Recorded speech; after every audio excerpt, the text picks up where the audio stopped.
राजस्थान की एक और वैकेंसी अब राजस्थान हाई कोर्ट में अटक गई है। जी हाँ, मैं बात कर रहा हूँ राजस्थान पशु परिचर भर्ती के बारे में। बहुत सारे लोगों ने मुझसे इसके बारे में सवाल पूछे हैं जब मैंने ये पोस्ट मेरे एक टेलीग्राम चैनल पे करी थी और मैंने आपको बताया था कि ये भर्ती जो है कोर्ट में अटकने वाली है।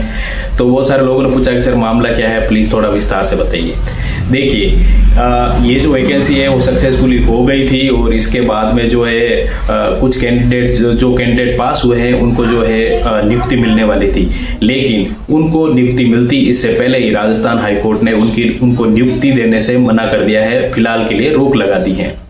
मामला यह है कि राजस्थान हाईकोर्ट की एक सिंगल बेंच जिनके जस्टिस रेखा बोराना जी है, उनके अंडर में एक पिटीशन आई है और उस पिटीशन में इस भर्ती की नियुक्ति देने से मना करने की बात कही गई है, रोक लगाने की बात कही गई है।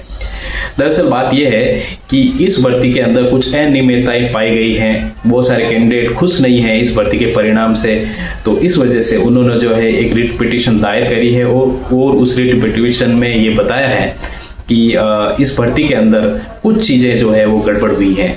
इस वजह से इसकी एक बार जांच हो और उसके बाद ही जो है जिन कैंडिडेट को नियुक्त किया जाना है उनको नियुक्त किया जाए।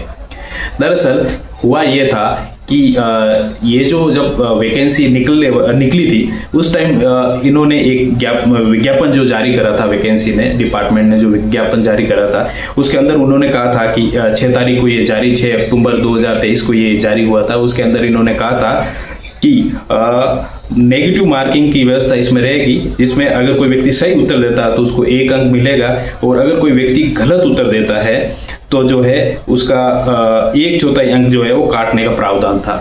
लेकिन जब ये वैकेंसी पूरी हो गई, जब कैंडिडेट का रिजल्ट आ गया, तब एक चीज जो है वो अनयूजुअल इसमें पाई गई और वो ये था कि बावजूद इसके नेगेटिव मार्किंग थी लेकिन इसमें स्केलिंग फॉर्मूला अपना करके रिजल्ट जारी कर दिया गया, जो कि एक बड़ी अनियमितता है। जबकि आपकी विज्ञप्ति में तो ये कहा गया था कि ऐसा, विज्ञप्ति में तो नेगेटिव मार्किंग की बात कही गई थी, लेकिन जब ये स्केलिंग फॉर्मूला अपना करके रिजल्ट जारी कर दिया गया तो ये कैंडिडेट के साथ एक तरीके से पूरी तरीके से धोखाधड़ी है। तो इस चीज को लेकर के राजस्थान हाईकोर्ट के सिंगल बेंच में ये रिट पिटीशन दायर की गई है और फिलहाल कोर्ट ने इसके नियुक्ति देने से इस पर रोक लगा दी है। जो कैंडिडेट पास हुए अभी उनको नियुक्ति नहीं मिलेगी, इस पे जांच होगी और देखा जाएगा और साथ ही साथ डिपार्टमेंट का पक्ष भी जो है इसमें लिया जाएगा। आखिर उन्होंने ऐसा क्यों किया, ज्ञापन में कुछ और कहा है और असल में कुछ और करा, आखिर इसके पीछे रीजन क्या है, ये चीज जो है डिपार्टमेंट से पूछी जाएगी। जो पार्टी है जिन्होंने ये रिट पिटीशन दायर करी है उन कैंडिडेट्स का कहना ये है कि ये विज्ञापन के विरुद्ध है। आपने जो बात विज्ञापन में करी है उसी तरीके से आपको जो है भर्ती को कंडक्ट किया जाना चाहिए था, लेकिन आपने जो है एन मौके पर ये चीज जो है करी है वो सही नहीं है। इस वजह से बहुत सारे कैंडिडेट जो है वो निराश है और इन्होंने ये पिटीशन दायर करी है। अब सवाल ये है कि अब आगे क्या होने वाला है। देखिए, आगे तो कोर्ट का जो फैसला होगा वही होगा, लेकिन कहीं ना कहीं उन कैंडिडेट का पक्ष अभी मजबूत नजर आ रहा है, क्योंकि ज्ञापन के अंदर आपने जो कहा है उसी के अकॉर्डिंग आपकी वैकेंसी जो है कंप्लीट हो जानी चाहिए थी, लेकिन ऐसा नहीं हुआ है।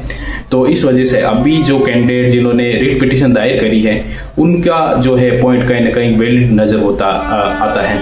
खैर, मैं इसके बारे में आपको अपडेट करता रहूंगा, जो भी नई अपडेट आएगी, कोर्ट के जो भी हियरिंग्स होगी उनके बारे में भी आपको अपडेट करता रहूंगा। उम्मीद करता हूं आप हमारे साथ बने रहेंगे, मैं आपको अपडेट इसके बारे में जरूर करता रहूंगा। Thank you so much for watching और आपसे एक रिक्वेस्ट है कि इस चैनल एडवोकेट राज राठौड़ को जरूर सब्सक्राइब करें, हम आपके लिए ऐसे वीडियोस लाते रहेंगे। Thank you so much for watching, have a good day.